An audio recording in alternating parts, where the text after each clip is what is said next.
एक तरफ हिंदुजा परिवार और एक तरफ ओसवाल परिवार। क्या विदेश में बसे अरबपति भारतवंशी भारत से बेरोजगार लोगों को साथ ले जाकर उनसे गुलामों की तरह बर्ताव करते हैं? उन्हें नाम मात्र का पैसा देकर विदेश में बेगार कटवाते हैं। उनके पासपोर्ट और अन्य जरूरी दस्तावेज अपने पास रखकर उन्हें धमकियां देकर जो चाहे वो काम करवाते हैं। इसी साल जून में स्विट्जरलैंड में अरबपति हिंदुजा परिवार के 4 सदस्यों को घरेलू नौकरों का शोषण करने के आरोप में 4.5 साल तक जेल की सजा सुनाई गई। और अब स्विट्जरलैंड में ही रहने वाले ओसवाल परिवार का नाम अपने शेफ मुकेश बिनेरिया के कथित अपहरण को लेकर सुर्खियों में है। इसी फेर में पंकज ओसवाल और राधिका ओसवाल की 26 साल की बेटी वसुंधरा ओसवाल को 1 अक्टूबर से हिरासत में ले रखा है। 9 अक्टूबर से वसुंधरा रिमांड पर युगांडा की नाकासोनगोला जेल में बंद है। वसुंधरा पर मुकेश को हत्या के इरादे से अगवा करने का आरोप है। ओसवाल परिवार और शेफ मुकेश बिनेरिया का पूरा वाकया देश डाबा आपको इस स्टोरी में बताने जा रहा है, लेकिन उससे पहले आपसे अपील है कि हमारे चैनल को सब्सक्राइब जरूर कर ले और साथ ही नोटिफिकेशन का घंटी वाला बटन जरूर दबा दे, जिससे हमारे सारे नए वीडियोस आप तक पहुंचते रहे। पहले बात ओसवाल परिवार की। अल्ट्रा रिच कारोबारी पंकज ओसवाल और उनकी पत्नी राधिका स्विट्जरलैंड के गिनगिंस में आलीशान विला वारी में रहते हैं। ये विला उन्होंने 1649 करोड़ रुपए में खरीदी। पंकज और राधिका की 2 बेटियां वसुंधरा और रिद्धि है। इन्हीं के नाम पर उन्होंने विला का नाम विला वारी रखा। 1 अक्टूबर 2024 तक इस परिवार के साथ सब कुछ बढ़िया चल रहा था। कारोबार दिन दूनी रात चौगनी तरक्की कर रहा था। 26 साल की वसुंधरा ने अफ्रीका में, खास तौर पर युगांडा में परिवार के कारोबार की कमान संभाली हुई थी। वसुंधरा पिछले 3 साल से युगांडा के लुवेरो में परिवार की ओर से लगाई गई अल्कोहल फैक्ट्री को डेवलप करने में जुटी थी। यह अफ्रीका का अनाज आधारित पहला एक्स्ट्रा न्यूट्रल अल्कोहल यानी ENA प्लांट है, जिस पर ओसवाल परिवार ने $10 करोड़ का इन्वेस्टमेंट कर रखा है। हमेशा राजसी ठाट बाट से पली बड़ी वसुंधरा की जिंदगी 1 अक्टूबर 2024 को उस वक्त बदल गई जब कुछ सशस्त्र पुलिस वालों ने युगांडा में लुवेरो स्थित ओसवाल परिवार की फैक्ट्री पर छापा मारा। ये पुलिस वाले मुकेश बिनेरिया नाम के शख्स की तलाश में वहां पहुंचे थे। दरअसल पेशे से कुक मुकेश बिनेरिया ओसवाल दंपति के पूर्व कर्मचारी का नाम है। मुकेश बिनेरिया के बेटे विष्णु ने भारत के राजस्थान से युगांडा पहुंचकर शिकायत दर्ज कराई थी कि ओसवाल परिवार ने उनके पिता को कहीं बंधक बनाकर रखा हुआ है। युगांडा पुलिस 1 अक्टूबर को ओसवाल परिवार की फैक्ट्री में पहुंची तो मुकेश बिनेरिया का तो कोई सुराग नहीं मिला, लेकिन पूछताछ के लिए वसुंधरा को हिरासत में ले लिया गया। तभी से वसुंधरा युगांडा की जेल में बंद है। पंकज ओसवाल हिरासत में बेटी के साथ अमानवीय बर्ताव का आरोप लगाते हुए संयुक्त राष्ट्र से जल्दी रिहाई के लिए गुहार लगा चुके हैं। साथ ही उन्होंने युगांडा के राष्ट्रपति योवेरी मुसेवेनी को चिट्ठी लिखकर इस मामले में दखल देने की अपील भी की। ओसवाल परिवार का यह भी कहना है कि युगांडा के भ्रष्ट अधिकारी जेल में बेटी के साथ सही बर्ताव और बुनियादी जरूरतों का सामान देने के लिए $1 लाख की मांग कर रहे हैं। हालांकि युगांडा के जेल अधिकारियों ने पंकज ओसवाल के आरोपों को खारिज किया है। युगांडा प्रिजन्स के प्रतिनिधि फ्रैंक बैन ने वसुंधरा ओसवाल के साथ हिरासत में दुर्व्यवहार के आरोपों को झूठा करार दिया है। फ्रैंक बैन का कहना है कि वसुंधरा को क्लीनिंग ड्यूटी दिए जाना उनके अधिकारों का उल्लंघन नहीं है। अब आपको बताते हैं ओसवाल परिवार और कुक मुकेश बिनेरिया की उस अदावत के बारे में जिसकी वजह से वसुंधरा ओसवाल को युगांडा में जेल की सलाखों के पीछे बदतर हालात में रहना पड़ रहा है। ओसवाल दंपति और मुकेश बिनेरिया की कहानी को सही तरह से समझने के लिए हमें 2017 में जाना होगा। तब पंकज ओसवाल और राधिका ओसवाल दिल्ली के 16 छतरपुर में अपने घर से कुक के तौर पर मुकेश बिनेरिया को स्विट्जरलैंड ले गए। राजस्थान के चित्तौड़गढ़ जिले के कुम्हारखेड़ा गांव के रहने वाले मुकेश बिनेरिया को पहले ओसवाल परिवार के प्राइवेट जेट में केबिन क्रू के तौर पर रखा गया। बाद में मुकेश से और घरेलू काम भी कराए जाने लगे। 2023 आते आते ओसवाल दंपति और मुकेश बिनेरिया के बीच संबंध बिगड़ गए।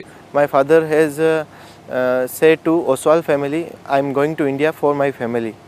but he say you don't go India, you stay here. Mukesh बिनेरिया के बेटे विष्णु ने इन सब बातों का खुलासा इस साल सितंबर के आखिर में राजस्थान के उदयपुर में एक प्रेस कॉन्फ्रेंस में किया। विष्णु के मुताबिक वो पिता की भारत सुरक्षित वापसी के लिए विदेश मंत्रालय और जिला प्रशासन से गुहार लगा चुके हैं। विष्णु का आरोप है कि उनके पिता मुकेश के नाम का दुरुपयोग ओसवाल परिवार ने बिजनेस और प्रॉपर्टी डीलिंग में भी किया। विष्णु का कहना था कि उनके पिता मुकेश की इस साल 6 जनवरी को गांव के कमलजीत नाम के शख्स से फोन पर बात हुई थी। उस वक्त घबराए हुए मुकेश ने कहा था कि ओसवाल परिवार की ओर से जिन जिन कागजात पर साइन करने के लिए कहा जा रहा है वो कर दिए जाए। तब मुकेश के परिवार की ओर से उनकी पत्नी और बेटे विष्णु ने दबाव में कागजात पर साइन कर दिए। 5 अगस्त को सचिन नाम के शख्स ने विष्णु को फोन किया और उसकी बात मुकेश से कराई। उसके बाद उनसे कुछ ब्लैंक चेक पर साइन करने के लिए कहा गया। विष्णु की मां ने उदयपुर के हिरन मागरी में स्थित एक्सिस बैंक के कुछ चेक्स पर साइन किए। तब से विष्णु का मुकेश से कोई संपर्क नहीं हुआ। मुकेश का फोन लगातार स्विच ऑफ आता रहा। 3 सितंबर 2024 को विष्णु को ओसवाल परिवार के वकील का फोन आया। तब वकील ने कहा कि मुकेश ओसवाल परिवार की कस्टडी में है। वकील ने ओसवाल परिवार की ऊंची राजनीतिक पहुंच और पैसे की धौंस भी दी। साथ ही धमकाया कि मुकेश की सलामत वापसी चाहते हो तो इधर उधर हाथ पैर मारना बंद करो और चुपचाप घर पर बैठो। विष्णु के मुताबिक जिन ब्लैंक चेक पर साइन कराए गए थे उनमें हर एक पर 75 लाख की रकम भरकर बैंक में जमा करा दिए गए। ये चेक बाउंस करा के मुकेश के परिवार को फंसाने का जाल था। जब पिता का कुछ पता नहीं चला तो बेटा पिछले महीने के आखिर में युगांडा पहुंच गया। उसने पिता की तलाश में मदद करने के लिए इंटरपोल से भी गुहार लगाई। After two months, my father has no call to me and he tortures my father and he kidnapped my father. Oswal परिवार को लेकर युगांडा का एनटीवी लगातार रिपोर्टिंग कर रहा है। एनटीवी युगांडा ने मुकेश बिनेरिया और विष्णु बिनेरिया के हवाले से बताया कि वसुंधरा को 1 अक्टूबर 2024 को हिरासत में लिए जाने के एक दिन बाद मुकेश बिनेरिया को कंपनी की कार से तंजानिया में अवैध तरीके से पहुंचाया गया।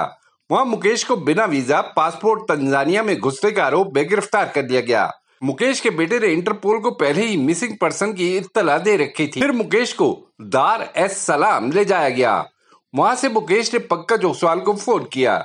मुकेश से कहा गया कि वो उत्पीड़न जैसे सारे आरोप हटाए।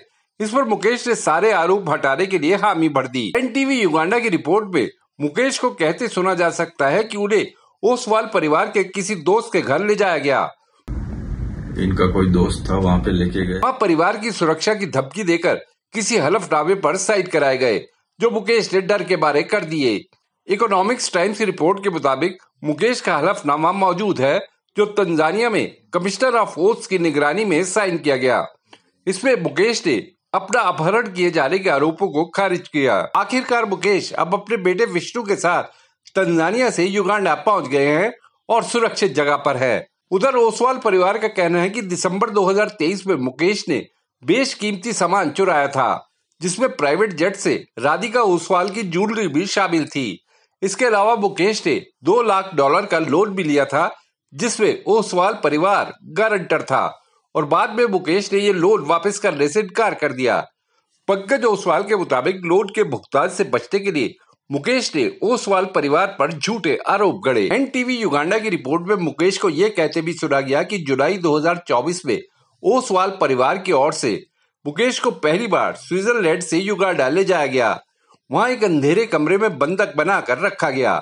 बस वहां खाना पहुंचाने के लिए ही कोई आता था, वरना बाहर से संपर्क पूरी तरह कटा हुआ था। इस बीच वसुंधरा की छोटी बहन रिद्धि ओसवाल का कहना है कि उनका परिवार वसुंधरा को अफ्रीका भेजकर पछता रहा है। वसुंधरा के माता पिता युगांडा जाकर कुछ कर भी नहीं सकते क्योंकि उन्हें वहां जाते ही गिरफ्तारी का डर है। हिंदुस्तान टाइम्स को ईमेल इंटरव्यू में रिद्धि ने कहा कि मेरे माता पिता खुद को इस वक्त बेबस पा रहे हैं और खुद को सीक्रेट लोकेशन में कैद कर रखा है और दिन रात वसुंधरा की रिहाई के लिए जो भी संभव हो सकता है वो कर रहे हैं। रिद्धि के मुताबिक उनकी बहन वसुंधरा बहुत मेहनती है। ग्रेजुएशन के दूसरे साल में ही वसुंधरा ने पीआरओ इंडस्ट्री खड़ी कर दी थी जिसकी वो एग्जीक्यूटिव डायरेक्टर है। रिद्धि ने बताया कि वसुंधरा को global youth icon award for 2023 और इकोनॉमिक टाइम्स की ओर से women of the year title मिल चुके हैं। वसुंधरा ओसवाल की कहानी। वो वसुंधरा ओसवाल जो हाल तक प्रिंसेस जैसे रईसी ठाट बाट से जी रही थी। वो वसुंधरा ओसवाल जो धन कुबेर भारतवंशी की बेटी जिसका कारोबार दुनिया भर में फैला। वो वसुंधरा ओसवाल पांडा में जेल की सलाखों के पीछे नारकीय जीवन जीने को मजबूर। खून के धब्बों से सना टॉयलेट करना पड़ा इस्तेमाल। जेल भेजने से पहले जूतों वाले कमरे में 90 घंटे तक रखा गया। गिरफ्तारी के बाद से घर वालों को वसुंधरा की शक्ल तक नहीं देखने दी गई। वसुंधरा के इंस्टाग्राम हैंडल पर इस नारकीय हालात की तस्वीरें उनके घर वालों ने शेयर की है।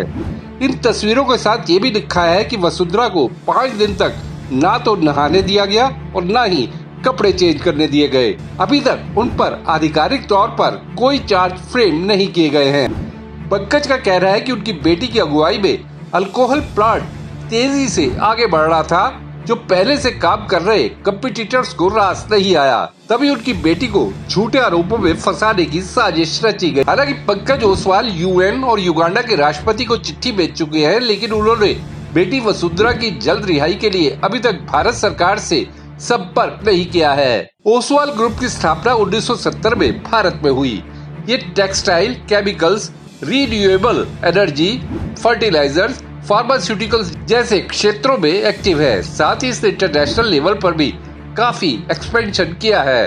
कौन सच्चा है और कौन झूठा, ये तो कहना मुश्किल है। ये किसी निष्पक्ष जांच से ही सामने आ सकता है, जिसकी उम्मीद कम नजर आती है। देशनामा के लिए खुशदीप सहगल की रिपोर्ट। आपको ये वीडियो कैसा लगा, या अगर आपके दिमाग में कोई सवाल है तो कमेंट बॉक्स में जरूर बताइएगा। वीडियो पसंद आया तो लाइक शेयर करना ना भूलिएगा। आपने देशनामा को सब्सक्राइब और नोटिफिकेशन के लिए घंटी वाला बटन दबा ही दिया होगा। फिर मुलाकात होगी आपसे, तब तक के लिए नमस्कार।